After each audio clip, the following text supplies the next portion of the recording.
So welcome to the inside of the Lexus CT 200H. So you join me on the driving portion, and as you can see or hear, it's very silent, especially around town and low speeds. Being a hybrid, that's one of the benefits. You've got the battery and the petrol motor working in harmony to produce a smooth ride. One of the things I like about the Lexus CT is the fact it is so smooth and quiet. One of my friends yesterday commented how the road noise is actually a lot less intrusive compared to his BMW M4, which, as you know, is a performance BMW. It's probably 2.5, 3 times the price of this car. And the sound deadening and just the overall road noise of this car is fairly quiet. I would say it's even quieter than my Golf. That's one of the pros for this car. One of the slight downsides or negatives of the Lexus CT is the acceleration. So if I put the foot down, it is powered by a 1.8 litre with an electric motor. Combined produces just over 130, it's about 134 horsepower. However, 0 to 60 is in the region of about 10 seconds, and that's just reaching 40 now. So it is pretty quiet once you're up and going. Then once you're up and going, it's perfectly capable of finding any speed really you're doing. However, just getting there is a little bit slow off the line, especially if you're used to something like a 2 litre diesel or something of that build. So we do have a little brake kind of mode here that puts into regenerative braking, which is a little bit harsh, but you can feel it grabbing the car and slowing the car down a little bit quicker. You can put it into normal D mode on the drive.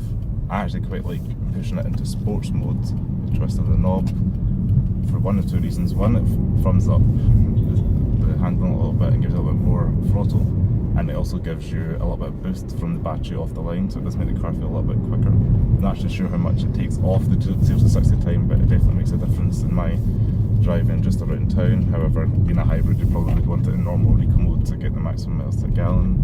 If you're willing to sacrifice a couple of miles to a gallon, then I'd recommend driving in sports mode just to get as much out of the car as possible.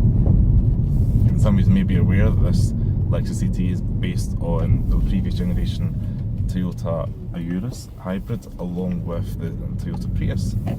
So that means it's got a reliable running gear and it's a little bit numb overall driving experience. However, being based off a compact car such as that, sold throughout the world, this car actually received 100% reliability in a recent UK survey. I think second place was the Lexus NX at like 99%, so it's a really big positive for this car.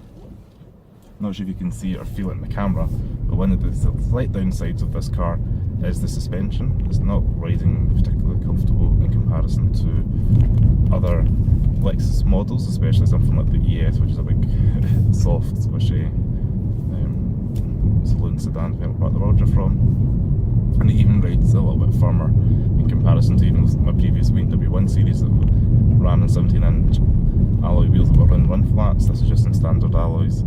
17-inch again. However, being an economy kind of focus car, I thought it would be a little bit squishier, just purely because the other Lexus models are so comfortable and so quiet.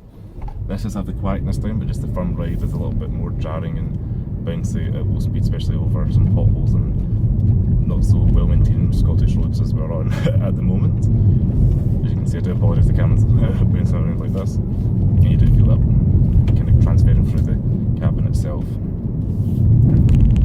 I won't end this in a negative note though, however. One of the positives is the seats. The brakes are a little bit, sorry, yeah, one last quick slight gripe is the brakes are a little bit spongy.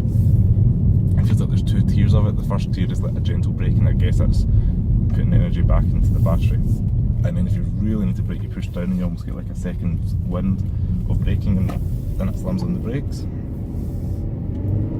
If you put the foot down, you can hear not the sexiest noises going on, however. You can hear that engine 1.8 coming to life and giving you a little bit of boost. So yeah, I was going to end this part of the segment driving on a positive, and that is the seats are actually very comfortable and supportive.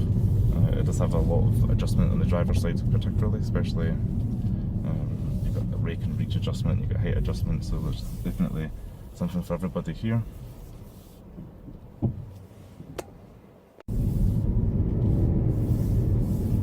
So the steering in the car is very direct and quite good, and I also like the compact sides of the car. When you're driving, the rear visibility is not the best, however, but it does make up for it. You do have, with those wraparound windows, you do have a little window in the C-pillar, which you don't always get, especially, for example, in Volkswagen Golf. You've got a solid bit of metal in the C-pillar.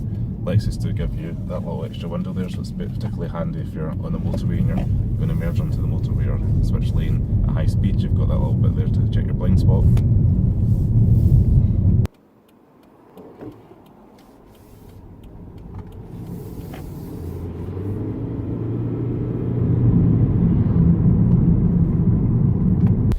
Some downsides of the CT are poor rear visibility. The driving experience isn't particularly sporty considering how the car looks. The CT200H might have some weaknesses, but overall it still looks good on the outside, feels at market on the inside, and is eco-friendly due to its low running costs, low CO2, high MPG and low benefit in kind. And being a Lexus, it should be reliable too.